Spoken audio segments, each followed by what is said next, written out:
A very good morning, students.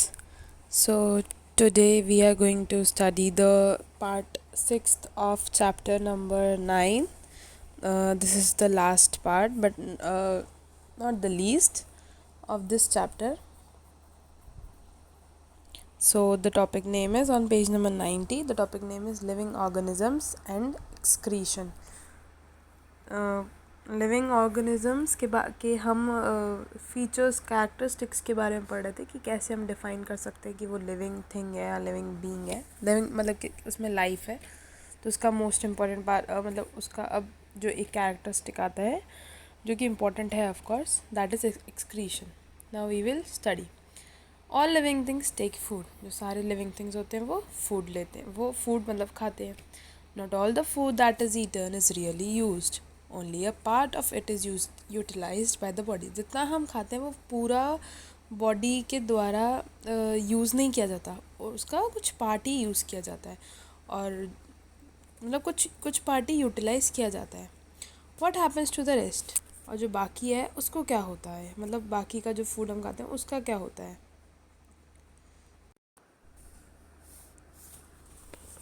This has to be remove by the body as waste. जो ये बाकी का जो पार्ट है जो यूज़ नहीं होता है वो बॉडी के द्वारा निकाला जाता है as a waste. Body also produces some waste in other life processes. कुछ और भी जो हमारी बॉडी के जो प्रोसेसेस होते हैं उसमें भी हमारी बॉडी कुछ वेस्ट निकालती है। The process of getting rid of these waste by the living organism is known as excretion. और जो प्रोसेस जिसमें हमारा बॉडी का वेस्ट बाहर निकलता है उस प्रोसेस को हम बोलते हैं excretion. Do plants also excrete? Yes they do. Plants भी एक्सक्रीट करते हैं। कैसे? However the mechanisms in plants are a little different. उसमें प्रोसेस थोड़ा अलग होता है। सम हार्मफुल और poisonous materials do get produced in plants as waste. Plants में भी फूड के प्रोडक्शन के टाइम में कुछ हार्मफुल और पॉइजनस चीज़ें मटेरियल्स प्रोड्यूस हो जाती हैं जो कि वो इम्पॉर्टेंट है कि वो बाहर निकले, वेस्ट जैसे बाहर निकले। Some plants find it possible to store the waste products within their parts in a way that they do not harm the plant as a whole. कुछ प्लांट में ऐसा कुछ तरीका होता है कि वो जो वेस्ट है वो प्लांट में ही स्टोर कर लें, उसके with in the plant he store कर लें, और स्टोर करे हुए भी कि वो प्लांट को कोई नुकसान नहीं पहुंचाए, कोई हार्म नहीं पहुंचाए, बट वो प्लांट में ही वो मतलब बाहर नहीं निकलता उनका। कुछ ऐसा भी तरीका होता है प्लांट्स में, कुछ some plants remove waste products as excretions. और कुछ प्लांट जो होते हैं वो बाहर निकाल देते हैं एज एक्सक्रीशन, मतलब कुछ निकाल के, मतलब कुछ स्टिकी सा लिक्विड या कुछ भी वैक्सी सा कुछ सब्सटेंस वो बाहर निकाल देते हैं जो भी तरीके से।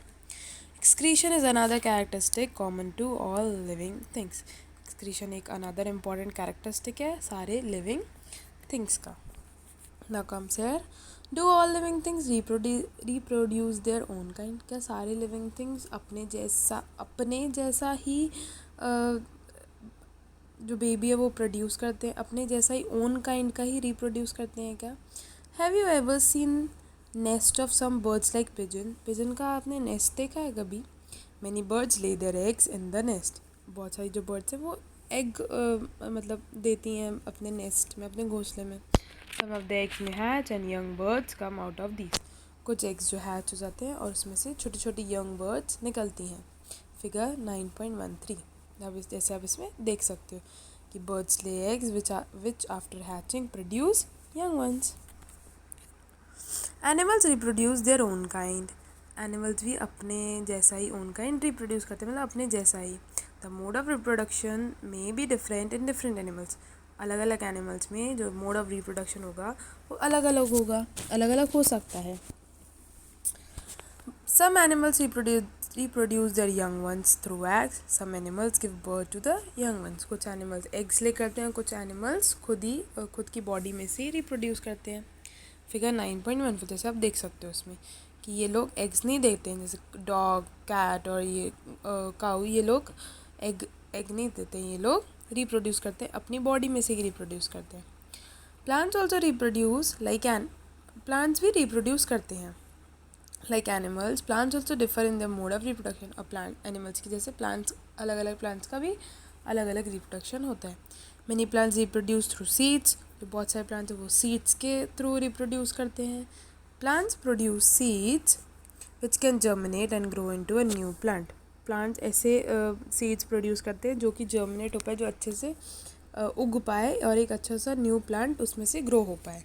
फिगर 9.15 जैसे आप देख सकते हो कि इसमें उन्होंने सीड डाल दिया था सॉइल में, फिर वो धीरे धीरे धीरे कैसे सीड्स में से वो निकलती जा रही हैं और फिर वो धीरे धीरे वो ग्रो पूरा एक प्लांट की तरह रूट्स बनती जा रही हैं, फिर वो ऊपर जर्मिनेट होकर फिर वो बड़ा हो गया, फिर उसकी पूरा जो प्रोसेस है वो धीरे धीरे उग रहा है। Some plants also reproduce through parts other than seeds. कुछ ऐसे ही प्लांट्स हैं जो सीड्स के अलावा भी दूसरे पार्ट से भी ग्रो कर सकते हैं, रिप्रोड्यूस कर सकते हैं। For example a part of a potato with a bird grows into a new plant. जैसे कि जो पोटैटो है, जो पोटैटो का जो पार्ट होता है, बर्ड होता है, जो उसमें से वाइट वाइट सा स्ट्रक्चर निकलता है, अगर अपन उस पोटैटो को ही सॉइल में डाल दें, जो पोटैटो का जो पोटैटो में से जो बर्ड्स निकलते हैं, जो आपने देखा होगा छोटे छोटे जो वाइट पार्ट से जो निकलते हैं, अगर वो कम्प्लीटली पोटैटो हम सॉइल में डाल देते हैं तो वो उसमें से ही एक पोटैटो का प्लांट उगने लगेगा।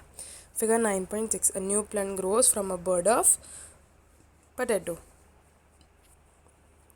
Plants also reproduce through cuttings. Plants cuttings के थ्रू भी रिप्रोड्यूस करते हैं।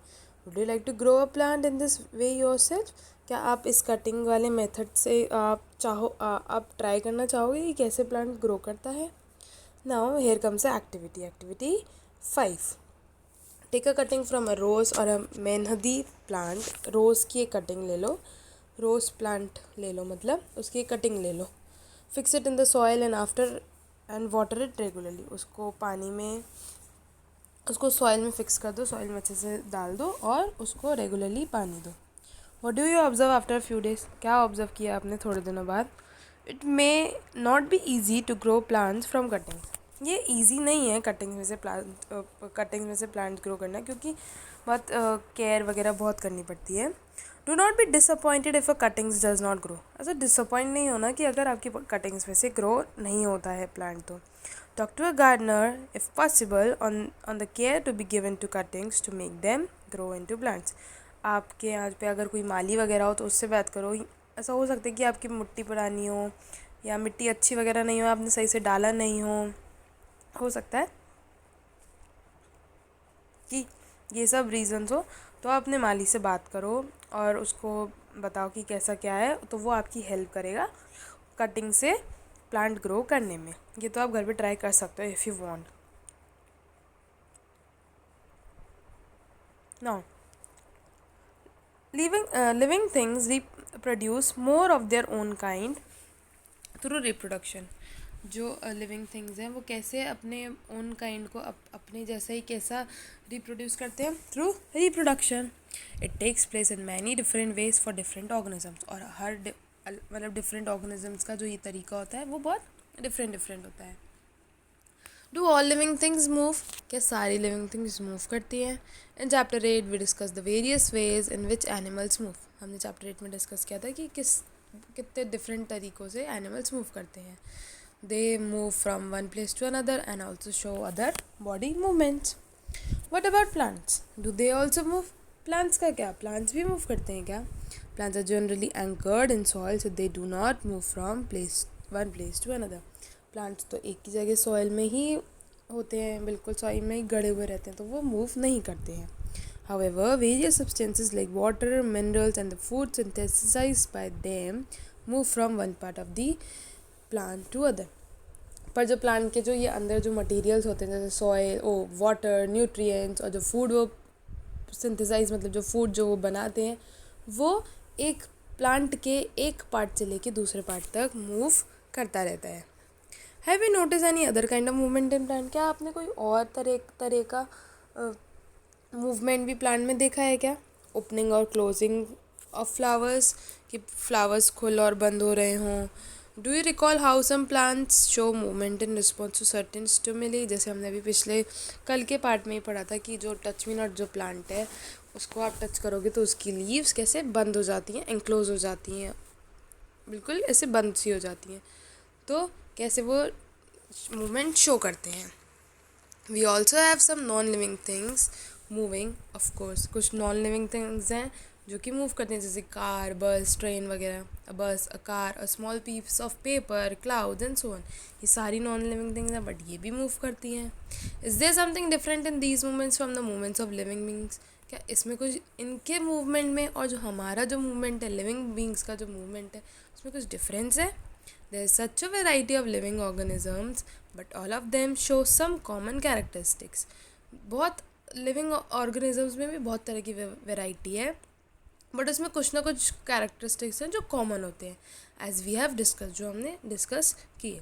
Yet another common characteristic is that living beings die.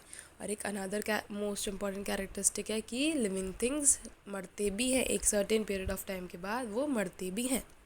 Because organisms die, particular type of organisms can survive over thousands of years only if they reproduce their own kind. और इस वजह से कि वो मरते हैं, ऑर्गेनिजम्स जो लिविंग ऑर्गेनिजम्स हैं वो मरते हैं, इस वजह से उन्हें रिप्रोडक्शन करना बहुत ज़रूरी, क्योंकि अगर वो पर्टिकुलर ऑर्गेनिज्म अगर बहुत टाइम तक 1000 ईयर्स तक सर्वाइव करना चाहता है तो उन्हें रिप्रोडक्शन करना ही पड़ेगा. One single organism may die without ever reproducing, but the type of organism can exist only if there is reproduction. एक सिंगल ऑर्गेनिज्म बिना रिप्रोडक्शन के मर भी सकता है, मतलब वो मर सकता है बिना रिप्रोडक्शन के, बट उस टाइप का, उस कम्युनिटी का ऑर्गेनिज्म तभी, वो टाइप ऑफ ऑर्गेनिज्म तभी रह पाएगा जब रिप्रोडक्शन होगा. जैसे फॉर एग्जाम्पल के तौर पे हम लेते हैं कि जैसे डॉग्स, जितने भी डॉग्स हैं, डॉग्स अगर रिप्रोड्यूस नहीं करेंगे, बिल्कुल रिप्रोडक्शन नहीं होगा उनकी कम्युनिटी में, तो एक समय पे आने के बाद सारे डॉग्स मर जाएंगे, तो उनकी कम्युनिटी ख़त्म, उनका जो ऑर्गेनिज्म जो है वो, मतलब उनकी जो कम्युनिटी है वो ख़त्म हो जाएगी. बट अगर उसमें से एक कोई जना रिप्रोडक्शन नहीं करेगा तो ऐसा तो नहीं होगा ना कि एक जना अगर कोई रिप्रोडक्शन नहीं कर रहा है तो कम्युनिटी ख़त्म हो जाए.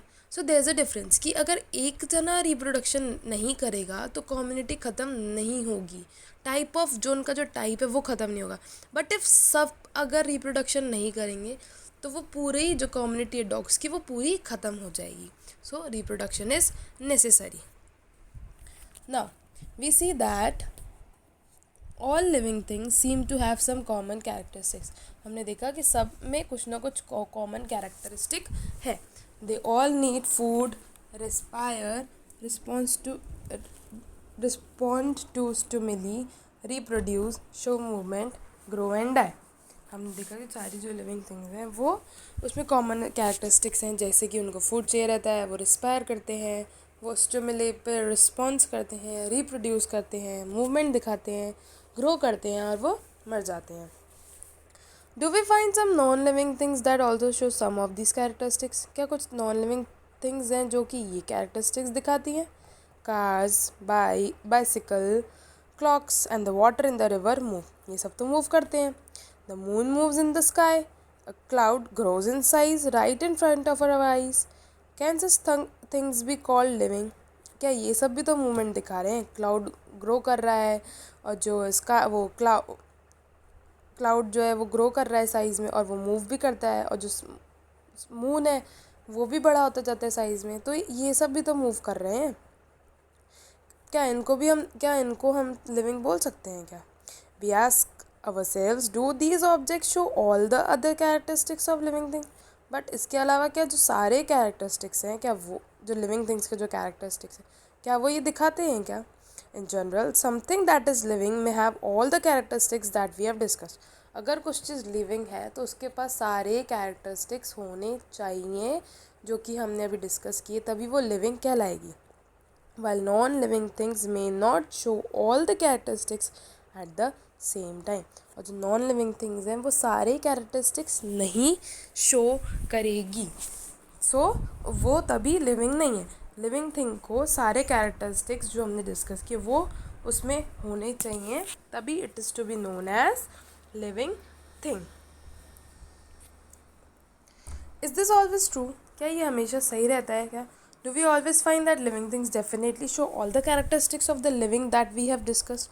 क्या ये हमेशा सही होता है क्या कि जो सारी लिविंग थिंग्स हैं वो सारे फंक्शंस जो कैरेक्टरिस्टिक्स हमने पढ़ी हैं वो होंगी उसमें? Do we always find that non living things में show some of these characteristics and never all of them? और क्या ऐसा है कि जो नॉन लिविंग थिंग्स हैं उसमें कुछ ही कैरेक्टरिस्टिक हों, वो सारे नहीं दिखाए? क्या ऐसा है, ऐसा होता है क्या हमेशा?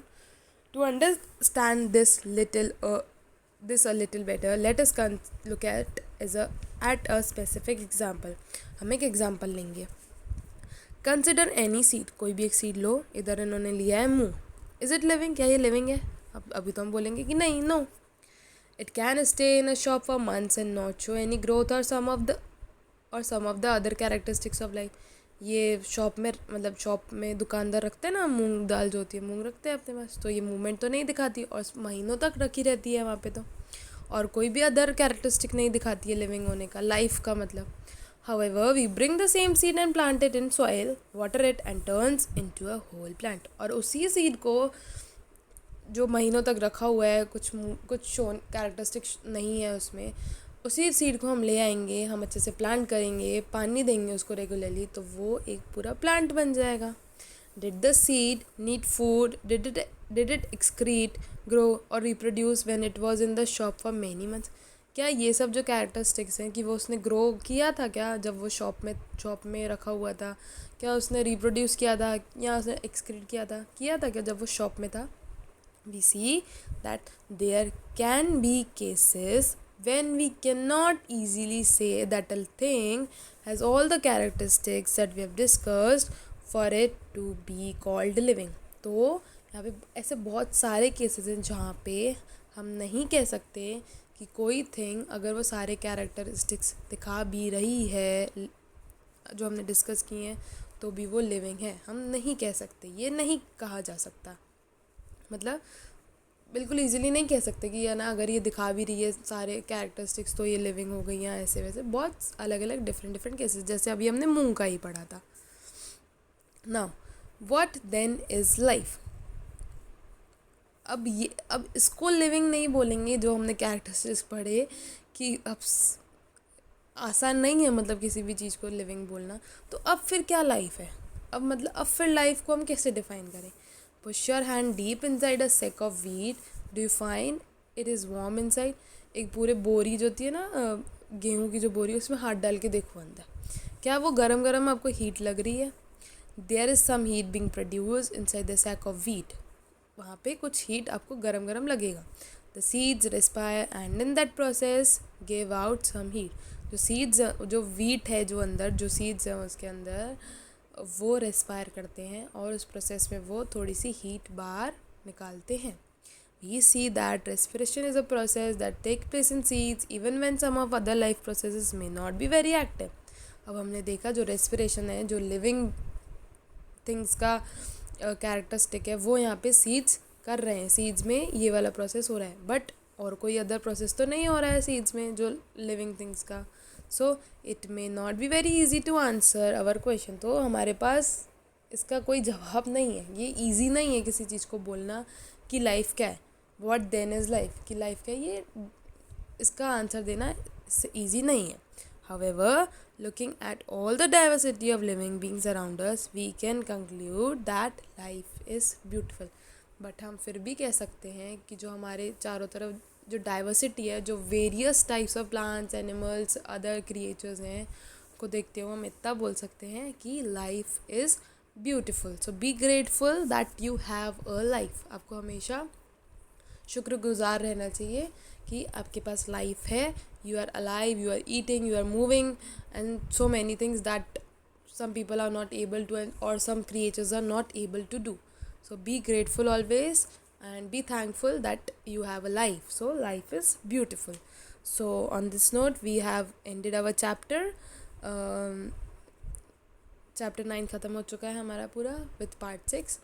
And please carry on with your other chapters also and other subjects also as well. और अच्छे से रिवाइज करते रहिए और प्लीज़ 3-4 बार वीडियोस को देखिएगा, आपको अच्छे से समझ में आ जाएगा. Okay children, and please be prepare for your first term exams. Which are going to be held after the holidays of Diwali. आपको सिलेबस भी मिल चुका है आप लोगों का।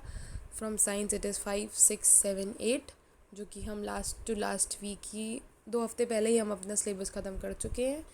So please prepare well so that सबके अच्छे मार्क्स आ पाएँ।